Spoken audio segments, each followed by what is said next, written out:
Quando eu falo que os cuidadores estão adoecendo em suas casas e até morrendo, não é exagero. Se você parar para dar atenção para um cuidador, você vai escutar histórias mirabolantes. Eu acabei de dar risada de uma, porque a gente também ri, né? Cuidador também ama. De que uma das cuidadoras lá do grupo, ela achou um potinho de feijão já brotando dentro do guarda-roupa. Pensa, imagina o cheiro. E não é porque a gente não limpa não, tá, gente? É que não dá pra ter olho em tudo, a gente não é o Big Boss. Então eu vim pra iniciar os relatos dos cuidadores, vou contar o meu, que acho que foi o mais sério, o mais grave de todos. Eu pensei em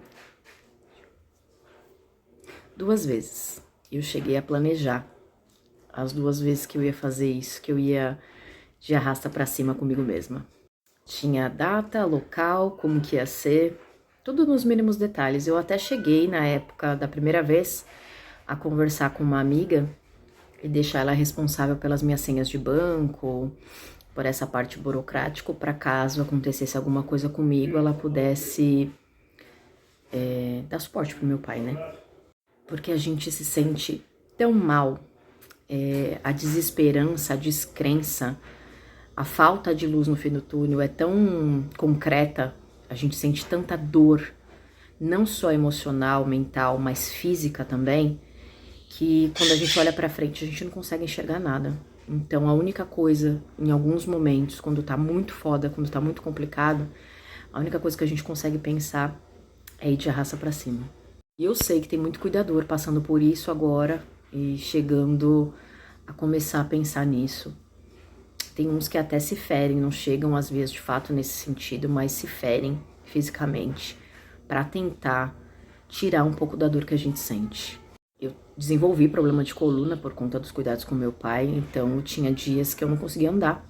E mesmo sem conseguir andar, eu tinha que cuidar, eu tinha que lavar, eu tinha que limpar, eu tinha que dar comida, eu tinha que dar remédio, eu tinha que fazer tudo. Porque ninguém se importa. Eu só não fiz as 2 vezes por causa do meu cachorro. Então agradeço muito a São Francisco de Assis, né? Que é o protetor dos animais, por ter usado o meu cachorro para me impedir de me desviver. Por isso que mesmo que agora, meu pai estando na casa de repouso, eu não vou parar com esse trabalho de fazer e dar voz a tudo que a gente passa, porque não adianta você aí, que tem muitas pessoas bacanas que elas querem nos ajudar, né? Mas para você entender o que se passa dentro de um cuidador, você tem que ser um cuidador. Não tem como, gente. Você tem que estar lá no convívio, no dia a dia, passando o que a gente passa, para minimamente tentar entender quem vive e mora junto com uma pessoa que exige cuidados por 24 horas, o tempo todo. A gente vai desenvolvendo tanta doença, tanta coisa, e por quê? Porque a gente vive em modo de sobrevivência, a gente tá pronto para fugir ou lutar. E aí o hormônio do estresse toma conta do nosso sistema interno. E aí você vai... O Sol tá em Sagitário, o Platão tá mais ativo e a milhão do que nunca, porque ele é sagitariano. Então, como é muito estressante o cuidar, 7 dias por semana, 24 horas por dia, tem muito cuidador. Acabei de receber um comentário no meu último vídeo aqui, de um rapaz que falou que tá dias sem dormir. E, gente, não é exagero, parece que é. Né? Eu acho que eu, assim, se eu tivesse de fora, se eu nunca tivesse vivido isso, e um cuidador chegasse pra mim e falou, tô 3 dias sem dormir, eu falava, haha, ninguém consegue ficar 3 dias sem dormir, você tá mentindo. Mas eu já fiquei, e até mais.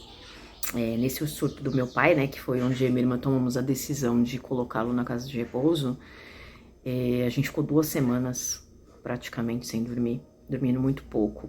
E mesmo quando você dorme, eu sempre costumo falar, tem vários vídeos meus aí, falando que o cuidador, ele não tem o sono dos justos, porque como pode acontecer uma coisa durante a madrugada, a gente não desliga, a gente dorme em alerta, e isso você não descansa. E aí vem aquele cansaço do caralho que gruda na nossa alma, e a gente não consegue passear. Eu escutava muito das pessoas assim, você saía tanto, fazia tantas coisas pra se divertir, volta a sair, vai sair com seus amigos, que não sei o quê. Como se você tá cansado o tempo todo, gente? Isso vai virando uma bola de neve, porque aí a doença ela vai progredindo, porque a demência, no caso do meu pai, né, é uma doença degenerativa, E as situações vão ficando piores, as coisas vão ficando piores. Quando a gente acha que não pode piorar, piora. E você vai ficando pior junto, né? E, às vezes, eu costumava falar pra minha irmã também que meu pai não sofre, né? Porque ele esquece. Sofre com o quê? Saúde de ferro, uma saúde ótima. Só a demência mesmo que tá. Ele tem outras doenças, né? Hipertenso, diabético, mas tudo muito controlado. A alimentação dele sempre foi impecável. Minha mãe sempre cuidou muito bem dele. Depois eu assumi os cuidados e continuei. Então, a saúde, os níveis dele de sangue, urina e essa caralhada toda maravilhosa, 1000 vezes melhor que eu, né? Meu pai tem 76, eu tenho 40, de saúde nesse sentido, ele tá muito melhor do que eu. Só que quando a gente vem cuidar, quando eu vim cuidar do meu pai, há quase 5 anos atrás, eu tava ótimo, a minha vida tava no auge. E aí, filho, ó, ladeira abaixo. Graças a Deus eu não concluí as minhas ideias, os meus planos mirabolantes de me desviver, e tô aqui pra contar a história, mas eu sei que tem muita gente que tá se sentindo assim, que tá pensando nisso. Então o que eu posso dizer pra vocês é calma, vai passar. Vai passar.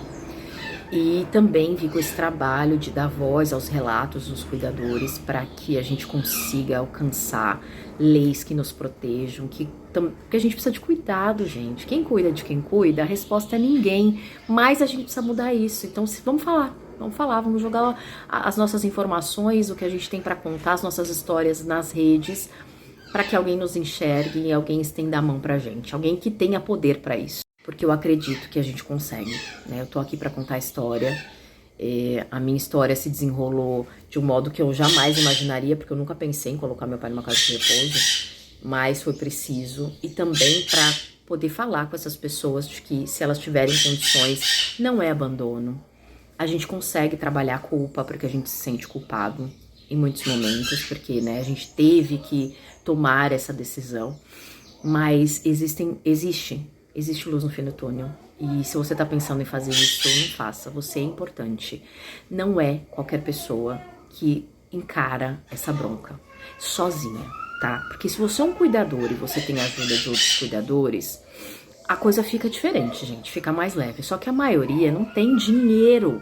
O que falta é recurso financeiro para conseguir colocar um cuidador dentro de casa. Por isso que a gente começa a pensar em se desviver. Então, esse é o meu relato para estrear os relatos que eu vou começar a trazer dos cuidadores lá do grupo. E se você também quiser contar a sua história, eu te convido a fazer parte do grupo ou me manda um e-mail. No vídeo anterior tem meu e-mail.